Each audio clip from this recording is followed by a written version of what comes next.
Hello and welcome to Happy Foot Sad Foot. Finally, thank you so much for sticking with us through the technical difficulties. That was insane. We switched software to make this happen on the fly.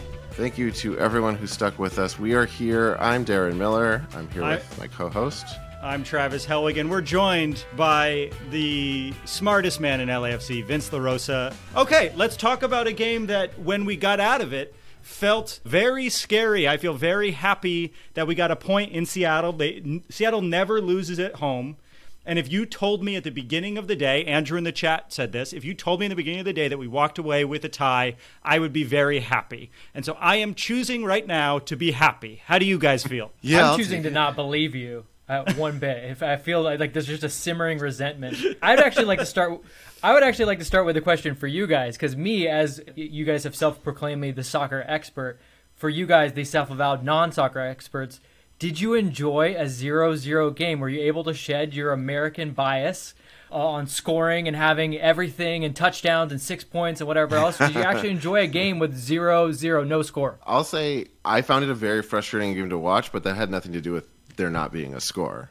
I felt like it was one of those games where it was like they kind of seemed tired from the first minute on. Like it was just like everyone was kind of dogging it a little bit. No one could really get anything going. But I don't think that was the 0-0 of it. I think that was just kind of the there wasn't a ton of shape to the game until the very end. It was like, oh, let's start attacking. To follow up on Darren's point, I don't know if joy is the right word, or enjoy is the right word. I don't think I ever have really felt joy watching soccer. I think there's mainly a simmering tension and then like an unbelievable release of that tension.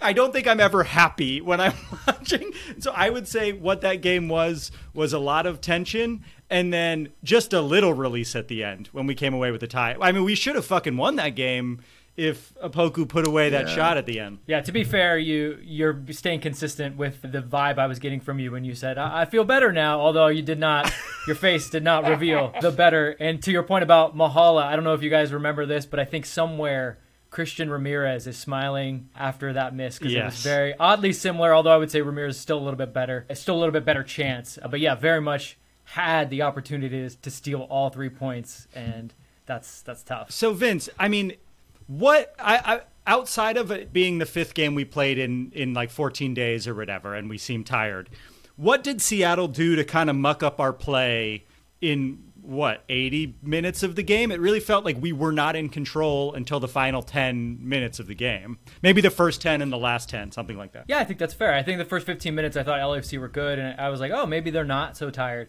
And then, you know what Seattle did is they leaned into that fatigue, and they just started, if you'll notice, anytime they got the ball on one side, they were like, hey, fuck it, we'll switch it to the other side and make you run all the way to the other side of the field. And that forced LAFC really to obviously move laterally more, but then it kind of dropped the whole team a little bit deeper. And if you notice, the gap between the forward line and the midfield line was much bigger than I think Steve Cherundolo would have liked. And then in that gap, you had 2 very good players in João Paulo and Rusnak, who kind of just orchestrated the game in that first half. Second half, the second half starts out kind of like just the 2 teams wanted to fight each other. It started out the way it ended. And so Rusnak and João Paulo never really got to wrangle control again, and then João Paulo gets subbed out. So that's where I think the game then turns into a completely different game. But yeah, those first 45 minutes, Seattle was like, look, you guys are tired? Well, how about this? And it was a good game plan from them. Mario in the chat said before we had all of these technical difficulties, right off the bat, I'm requesting a classic La Rosa breakdown of a play, the scuffle after long kicked fray for no reason. Wait, but did he though? Because when they zoomed in close, it looked like he got the ball each time. And look, goalkeepers are dicks, and they're supposed to be, because like it's a tough position. Everyone blames you when everything goes wrong, but they're also big babies, and they're like, "Oh, don't touch me! How dare you?" Were you a goalkeeper? I was. Is that how you rolled with it? Oh my god! If anyone made the smallest amount of contact to me, it was as if I was going to die. My favorite thing to do would on corner kicks. People would be watching the ball in the air, and I would just punch people in the kidneys before I jumped up, and no one would ever people aren't looking for you to do that in that situation. Right. They're babies as a tactic. Yeah, they're coddled. Well, they are coddled too. It's a little bit our own fault because referees just coddle them and let them, to Travis's point, let them get away with murder. Yeah. And then the second they get touched, how dare you? You're the one guy that can use your hands. Calm down. Yeah, and their defense did the right thing by just immediately swarming him. So, I mean... Yeah, fair play to them. It was exciting. It's what you do. Like, I would say this. If they didn't do that, the first question you would ask is, why does everyone on Seattle hate Stefan Frei? Yeah. Like, they're not friends with that dude? Because, like, it's just an automatic. If a guy comes near your goalkeeper, just go nuts. And you get a little bit of leeway, as you've noticed. He gave out 1 yellow card to each. So, take your shots where you can. Jeremiah O'Shan from Sounder at Heart was on the match preview this week, and he said that they don't really necessarily view us as a rival, and I have a feeling after this game they do. That was a dirty game with a lot of fouls. I'm very surprised there were no red cards by the end of that game. There should have potentially been a red card to Seattle with someone fouled Bouanga, I believe, on the break, right? Alex Roldan definitely should have had a red card for 2 yellows. This is actually one of my biggest gripes in MLS. No MLS referee ever wants to give a second yellow. Where in other areas of the world, they do it like it's like, dude, you have to defend your position. And here in MLS, for whatever reason, and I think it is a little bit of American bias, we always say, oh, you don't want referees to decide the games. They don't decide the games. If you've noticed, players make an action, referees then have to legislate that action. They don't decide anything. Players still do, but you're never going to get that in MLS, even though I think at one point they did say, oh, it's an emphasis this year. They're cracking down on tactical fouls. Well, that was the tacticalist of tactical fouls. I want to ask the chat again, let us know your happy foots and sad foots for the game, and I can get us started. My biggest sad foot was how disgusting it was to look at that gray turf mixed with our off-green kit, mixed with the shadow coming across the pitch as they have to adjust the white balance. It was such an ugly visual picture from the start. Just water down the pitch, spray painted a different color. It was repulsive to look at. Everyone was complaining about that. It didn't show up as gray to me, which makes me think maybe I have some settings to turn off on my TV. Yeah, get the Geek Squad out there. Yeah, it'll get motion blur off of there. But yeah, it was still. I only bring that up because mine was still a shade of green and still disgusting. Yeah, the Bruce Lee thing.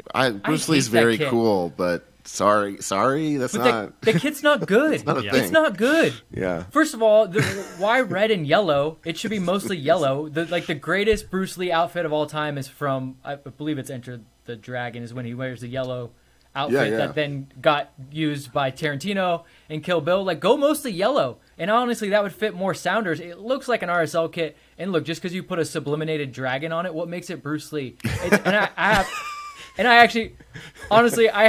have thoughts on this when it comes to Nashville too. I get it. Johnny Cash kit, I do too. the Man in Black. It's all black. All right, but other than that, what makes it the Johnny Cash kit? Just because you put his signature on it and his picture in the jock tag doesn't mean anything. Like, I agree. Just mail it in, guys. Come on. Like, I'm sorry. I hate that kit. Our kit is the Cheech Marin kit. At best. In hindsight, if you're thinking Seattle and LAFC might be 2 of the better teams, and you're wondering, is LAFC going to be able to like keep pace with all their competitions? Maybe we have to go play a playoff game in Seattle, and we blended in pretty well to that field. So I don't know. Maybe it's a galaxy brain move there to really pull something off. Some people, complaining about our kit, but I'm just saying. I mean, it's interesting because I have been to Seattle. I actually was lucky enough to go to that very first game. The field does not look as bad in person. It is weird, though, to watch them water a fake field. And they have to use a fire hose because clearly they don't have sprinklers. So they bring out the biggest fire hose you've ever seen. And some guy has to just go out there. And you know the amount of like field keeper guys that were like, hey, check this out. Look at my hose. Like, come on. Yeah. It plays itself. And like the sexual harassment suits that might be coming out of those. But yeah, it's a weird field, and it was funny to hear Taylor Twellman at one point say, yeah, Brian Schmetzer said they've had this field for 4 years and they want to replace it. I'm like, so the shitty turf field that's always been shitty is the shittiest it's ever been, and we get to play on it. Yeah. Thanks, guys. Yeah. It was also just right in the sun. It was so funny. I looked up the weather. You guys want to guess what the weather was in Seattle today? Based entirely on what you were looking at on the screen. I would have guessed 65? 200 degrees. Yeah, it looked hot. Yeah, I would have guessed like in the 80s. and sunny. It was Right. 60 degrees. And Yeah, there was a couple looked like times they where were they just had like, Ugh. Yeah. Because Seattle, they're like, what is that thing? There was a couple times where there was like that pitch side camera, and you could see like the humidity rising off. Yeah. And yeah, to your point, yeah, you're like, wow, is it really that hot in Seattle? But then you look over at Steve Trundle, and he's got the full parka on. And you're like, okay, maybe it's cold in the shade. Steve Chernobyl, by the way, way more animated than I'm used to seeing him. He didn't seem too happy. Yeah, I think it's an effort thing. I mean, look, they're fatigued, but at the end of the day, you want them to give their all, especially knowing that there's no midweek game. So guys, just give everything you have and try to leave it out there on the field. But I think that's just one of the things like he does to it. It's not so much he's angry. It's like, look, in the moment, how can I maybe engineer some energy? I'm sure he gets in there and goes like, guys, probably should have got 3 points, but I'm pretty much happy. I think he's got to be pretty much happy with that. Yeah. Jacob Contreras in the chat says, I also thought Vela had a great game until I realized I was confusing him with Tillman, which I do think we should bring Good up call. how good Tillman has been. We said that in the press box.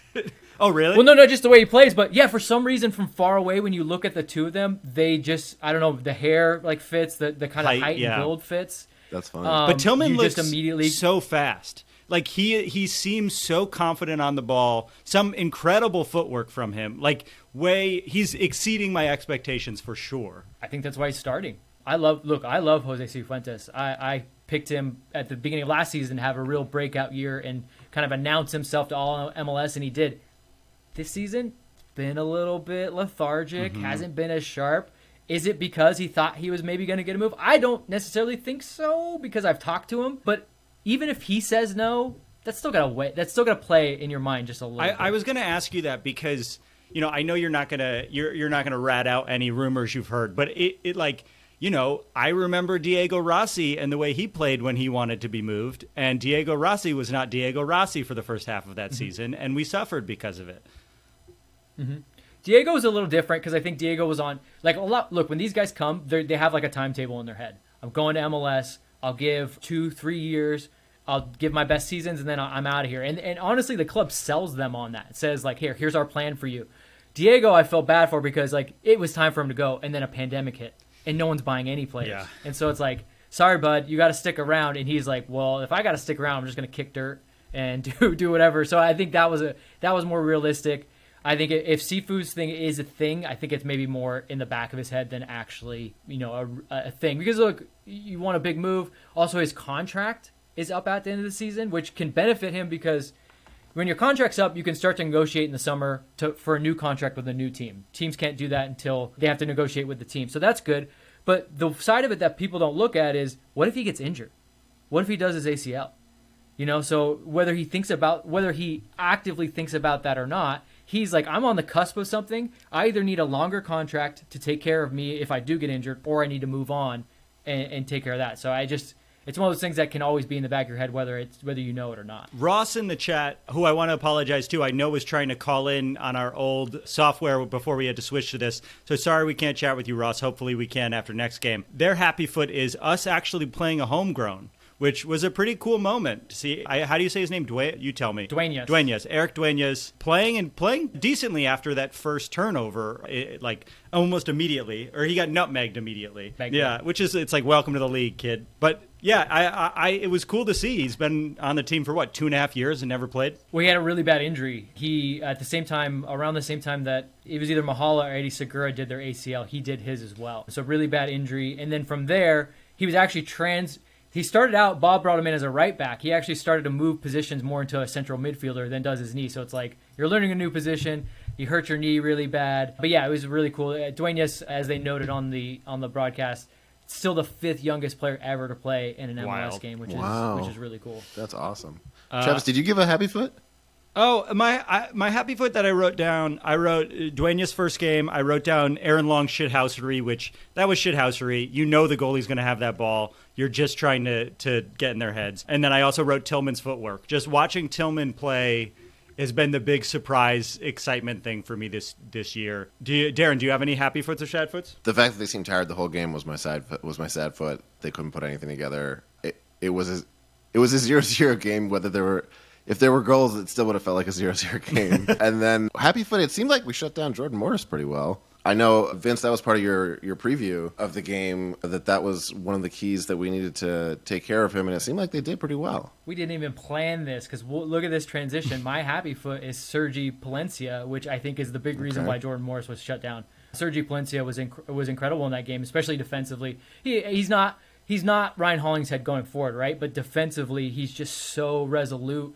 Even when they get by him, he's willing to track down runners and just do that hard sprint. And I think Jordan Morris, there was points where Jordan Morris was like, I don't even want to be on the side anymore, and switch sides. But then you got to deal with Chiqui Palacios on the other side, who's probably the best left back in the league. And I was very happy to see Sergi play very well, because I thought he had a slightly uneven game against Alajuelense, but he really showed what he can do. And as a 1v1 defender, just like another level. And it's interesting because that's like very much what Steve Cherundolo was. He looks and plays very similar to the way Steve Cherundolo did when he played right back.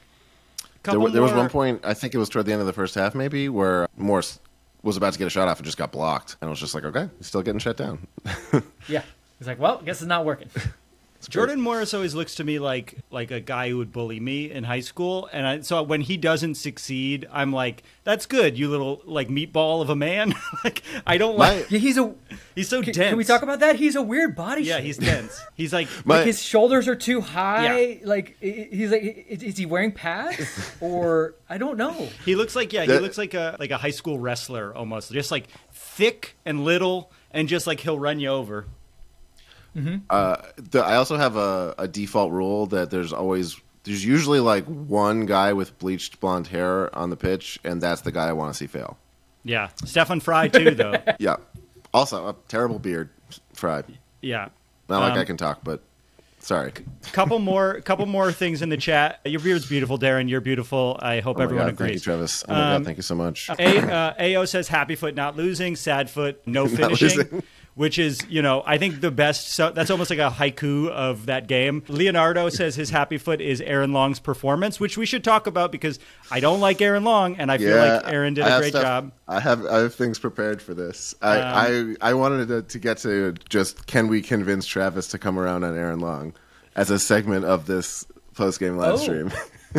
Well, I will say that. So before games, just to help me kind of keep my thoughts in one place, I do write a couple notes, and one of my notes was, how does Aaron Long bounce back from the game against Alajuelense? Because he was oddly bodied by Alajuelense a lot. Like, it just physically didn't look up to it, and I don't know if that was just him. He did have an injury coming in the season. Like, if they would have played that first game, I don't think Aaron Long would have even been able to dress for it. So I was very curious to see how he played. I thought he played really well. I mean, end of the day, though, Murray's so good. Like, he's been so good. He's just picked up from where he left off. It makes it a lot easier for his partner. And Aaron was good, but I would say Murray was just that, like, notch above. A couple more things in the chat. Yeah, again, finishing at the end. I think we all sort of agree that finishing was rough. We should have had at least one goal at the end. Especially rough after last game. Also had that problem. Yeah. Daniel Russell says, love having Vince there. Totally legitimizes you guys, which, I agree. Who the fuck are we? That's why he's here. Ben Cox says he's got diabetes. Don't know who he's talking about, but would love to know. Oh, Jordan Morris. Oh, he says Jordan Morris, but yeah, he's built like a Mack truck. Oh, so. But does that change the shape of your body into a little cannibal? I don't know. Can we not make? If he's on Ozempic, then he should be skinnier. I think we all know that by now from the ads. The three of us have now all been canceled. God. If you're going to cancel anyone, cancel me. I wish I was on Ozempic. And then back into becoming an anti-people with diabetes podcast. He's trying to get that black market Ozempic. If you want to know one thing about this podcast, we hate people with diabetes. We're joking. We're joking. Okay. We're joking. Oh, yeah, because we haven't spent the past 20 minutes joking about everything, but no one will clip that part. God. I mean, it's just going to be like Kevin Baxter being like, is this who they want to represent their club? Jacob Contreras asks, do you think Cheeky needs a rest next game? His usage for the team has been really high. What do you think, Vince? I think Cheeky will get a rest next game, whether he likes it or not, because I believe he's going to get called up by Ecuador, so he will not be for the game next week. So he'll get a little bit of rest. Right. We got Adam Conover. It's going to be a long flight out there to Australia, so yes, unfortunately, you'll get a long sleeping. Adam Conover's in the chat says, "Yo, I only half watched the game, but it sounds like we only half played the game," which I think is I wish I only half watched the game. It made me want to have a heart attack. Not want to. I did have a heart attack. Yeah. Characteristically spot on, Adam. Yeah, the first half was where it was at, and then it was almost like a basketball game. If you watch the final 2 minutes, you were like, "Oh, it was incredible!" It was like the basketball All-Star game. Yeah, I did figure out a way that we might be able to do call-ins if you want to give it a shot. Well, if anyone wants to call in quick, we can give it a shot. Do we tempt fate? I mean, we've been good for these first 25 minutes. We'll see. We'll see how it goes. I Yeah, just leave put it it in to the Darren. chat. It's like we've had technical difficulties, but why don't we try to go Let's one tempt step fate. above I think we've got- and people on? I waited till we got a solid enough show in that, like, worst case scenario, this is the show and we're done. Yeah. All right, so we pinned it in the chat. If anyone wants to call in, you're welcome to see what call in happens. and talk to us. Can't guarantee you won't end up getting hurt or damaged in some way. Who knows? We might be hacking you. Full disclaimer. Yeah, the link is a virus. This whole podcast. I'll give one phishing more attempt. One sad foot for me was after Denny Bouanga megged João Paulo in like the first 5 minutes, just kind of disappeared. For most of the match. I'm curious. Do you think that was him being tired because he's played all 90 in all of these games, or do you think they were? I mean, I noticed they were fouling him a lot. Is that just going to be the tactic now? I mean, yes, that's a big tactic in and around MLS. A lot of teams are like, forget defending, we'll just foul him. But I think a lot of it depended on LAFC not having control. They just couldn't find outlets. You saw in that first half, a lot of times guys were getting balls and just being like, okay, I'm going to hoof it forward, see if one of you guys can pick it up. And Seattle's defense is pretty smart. They keep three at the back at all times, and they're big too. So they were just able to kind of wrangle Bouanga. But I'm sure tiredness played a little bit into it because he probably would have came short a little more and helped out a little more. Yeah, it felt like I remember them doing that to Vela a lot early on, and Vela got really good at selling fouls. So I mean, Bouanga's good at it too, but I don't know. There was Vela. I feel like can pull it out of nothing, like can make himself foul. Bouanga did it a few times where he like stopped short and let them run into him and stuff. But Vela does that thing where like it's just a tree falling very slowly. Like his feet are still in the ground, but he's just like, now I'm down. So he's just so good at it. Winning fouls is go back to my original thing about being American bias. It's such an American bias where they're like, just stop cheating. It's like, no, it's part of the game. Yeah. I don't mind it. There's something fun about the theater of it. Darren, it says that somebody's joined the room. I don't know how to. Okay, let me figure that out. You guys keep vamping. Look, here's the Welcome thing. to the audience, whoever We're it is. going to bring you a podcast that is so well produced, so on time. Everyone will be like, wow, these guys really do work in show business. Could you imagine if you didn't say anything and they're like, it's this weird combination of like, it always feels like it's going to go off the rails, but they just grab it at the last second and like, you can't just make that up, man. I believe actually, if you're in the audience and you'd like to call in, I think you have to request a call in, which it should be a button that you can see. And if it isn't, then we're going to get this worked out for next week. Let's be fair. What could you really say that we haven't? Yeah, I feel like come we on. are. Yeah, we've covered everything. The three brightest minds in LAFC. I don't think there's anything we haven't covered. David Day. Unless it's Steve Trundolo in the audience, which hey, you never know. That would be great. He's like, I also hate the away kits. Thank you for being on it. Yeah, just hangs up. You know, I just want to say, there's still people who give us like we tweet about not liking the kit. People still give us shit about it. It's like it's okay to dislike things that happen with the club. We don't have to like blindly love everything. If you love it, that's fine.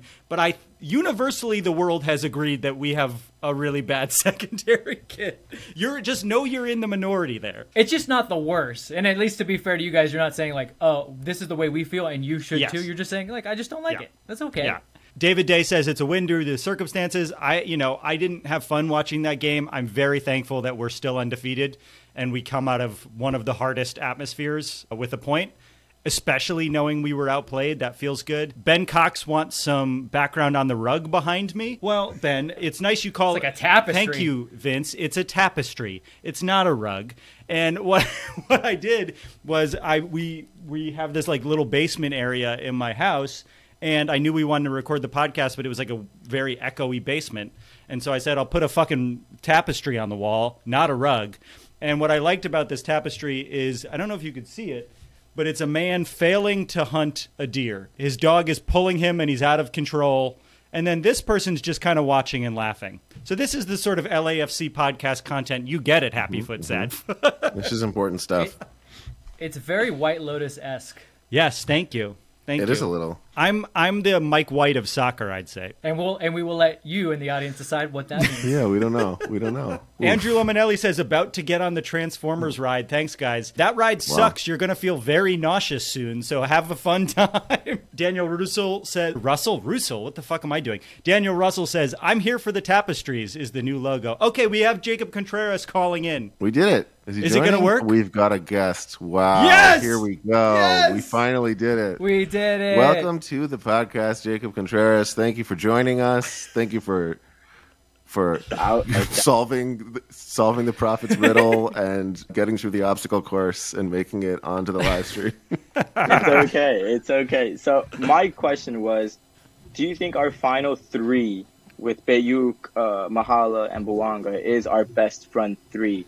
Because I personally felt like it was fluid and it just felt better. Because I feel like it's better defensively because they're able to track back and just to intersect right away. Because that's what I thought. That's personally what I think. Because I feel like Vela, sometimes he's a little more slower defensively, and he probably doesn't want to play defense sometimes.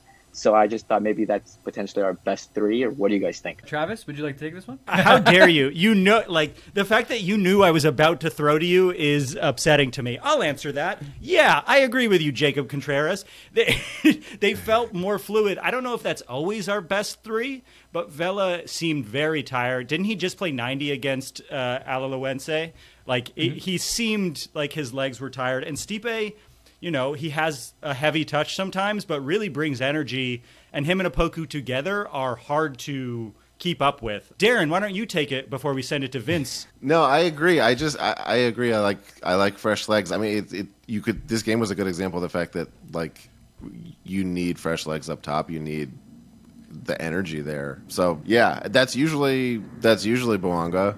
So I think that's. And now to our least educated member of the panel, Vince LaRosa. Some guy who just joined. My apologies, Jacob. I'll try my best to answer this for you. I agree with you. They're definitely the most dynamic. The ability to get behind the defense, obviously the speed, like you pointed out, they're quick in the transitions to defense and to get tight to the ball. I think it just depends on what the game calls for, though, because obviously in that game, we weren't really able to sustain long bits of possession. So you kind of want three guys that then instead are saying, fuck it, I'm going to run beyond the defense, just send one ball and I can see if I can finish. But what you do lack is when you take out Carlos is a little bit of playmaking and that a little bit of quality. So if you did have a team, let's say you go to Minnesota and you have like a Minnesota team that's going to sit back more, I don't think those three are going to be quite as functional for you. But it's a nice wrinkle to have because for so long LAFC hasn't really had differences in their front three. So I agree with you.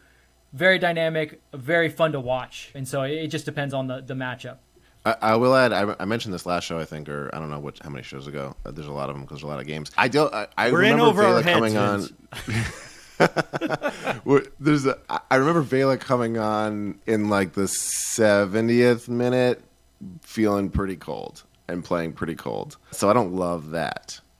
Mm-hmm. Carlos is not a off the bench guy. Yeah. Just my having gotten to know him a little bit, like he's the type of guy that's like, look, if you guys made me come all the way out here from my beautiful home, and I think he's in Malibu, then you better be starting me because I don't want to sit on the bench. So he's not really a bench player, but he just adds something different. He's just a slightly different player and always has been. Jeffrey Steck says in the chat, new to MLS, why did they play a non-league game 4 days before today's game? Is that the norm? It's not the norm if you're not in the Champions League, but I do feel like, even in Europe, they have to play some tight scheduled games if they're in the Champions League. We happen to get unlucky with a long distance 6-hour game. I do feel like we might get some fresher legs now that we only have to play Vancouver. Like that's what, a 2-hour flight, 3-hour flight versus the 6-hour flight to Costa Rica. But yeah, I feel like we might get a little bit more rest. Just that lack of travel distance might help a bunch in the next round. I do have one more question. My question is, please, is it known that McCarthy is truly a backup? Because I feel like a couple times he's kind of been a little too dangerous sometimes. He's trying to go out too much or make some common mistakes. Do you think we might need an extra goalkeeper or sub in a different goalkeeper, the one that's like almost 40 years old maybe? Or just something like, because I just feel like he's kind of making too many little mistakes that might add up to a big one. Yeah, I mean, that's John. That's where the difference is between a true number one and John kind of taking the role. But I would say this, John's probably the best shot stopper of all of them. So end of the day, he does the one thing that you need goalkeepers to do more than anything. But yes, in terms of his distribution, his ability to organize the defense, his decision making, and I think, look, he was a backup for a while, so this is kind of new territory for him again after a couple years. So it's just going to take him maybe a little bit of time to get a little bit of rhythm. I do think he's gotten a little bit better, but yeah, you saw that one kind of blunder that almost led to a bad thing. So that's tough. And I would say against Alajuelense, he's probably going to want that second goal back, where he really should just parry that off to the side. Yeah, he's had a couple, I would say one per game, where he makes a mistake. I think in the Portland game led to a goal. He came out too far.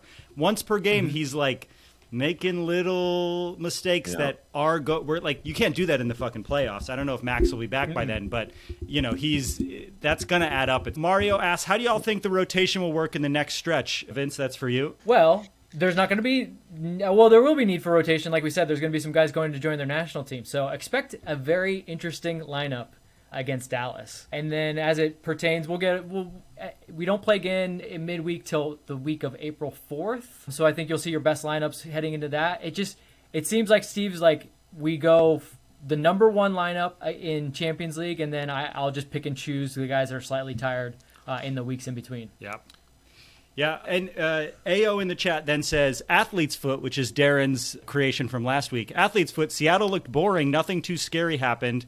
No crazy goalkeeping. Seattle just sort of hoped to get a lucky shot. They looked average at best. I think they tactically outplayed us, but I agree that I don't think that is a championship side necessarily. But both times they kicked us out of the playoffs, they did it by mucking up the midfield like that and making a sluggish game. So maybe that's the way you win in MLS. I'm not sure. That's the way you win against LAFC, I think. Yeah.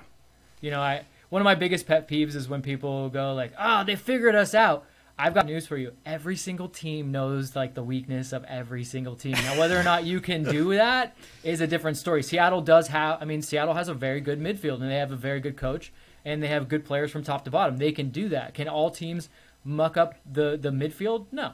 But you know how teams play. You have an idea for the most part. And like when we had Bob Bradley as our coach, it really felt like we didn't make any adjustments when teams were doing that. And Cherundolo really feels like at halftime, he's like, okay, here's what's happening. Here's what we have to do differently. And it really, really has helped. So I just want to say thank you to everyone for tuning in despite our technical difficulties. Jacob, thank you so much for calling in. And honestly, it's so cool to see the same names in the chat each week. Like, it's fun to build a little community. Thanks for telling your friends and being here for us. And Vince, as always, thanks for lending us credibility, because as everyone knows by now, I'm just a tapestry and a pair of headphones. You're just blocking the tapestry there. If you guys want, we can go live just on the tapestry. Just on the tapestry. That should be what we do until we are ready to go live. It's just a point-by-point breakdown of the tapestry. Yeah, we need Vince's breakdowns of different things in the tapestry. Darren, Vince, anything you want to say before we head out? No, I'll echo what you said. Shout out to AO on the chat. Thank you for the Athlete's Foot. Love it. Let's keep that going. Jeffrey Stack, thank you for feeling comfortable asking the newbie question. You're welcome here anytime. Congrats on STL. Glad you're in the league. Thanks to everybody else for making him feel welcome too. This has been always a lot of fun. And Vince, like always, please come back whenever you want. And if you're not subscribed to Vince's Substack, after every game, before every game, he breaks everything down in a much smarter way than you'll hear at our podcast. So go subscribe. It's free. Vince, where can they find that? It's just my name, vincelarosa.substack.com. So very easy. Or you can just go to @VinceLaRose for all my Instagram, Twitter. And yes, please do that, because that's my payment for doing this for these guys. They promote it. And so I sports wash this podcast, and they do that for me. So thank you. And thank you to Jacob, who jumped on there. Yeah, you guys are the UAE. And thanks again for telling your friends and subscribing to the podcast. The numbers keep going up. It really, really, really means the world. It's so cool to watch. So we love you. We love you. We love you. Goodbye. Love you. Love you.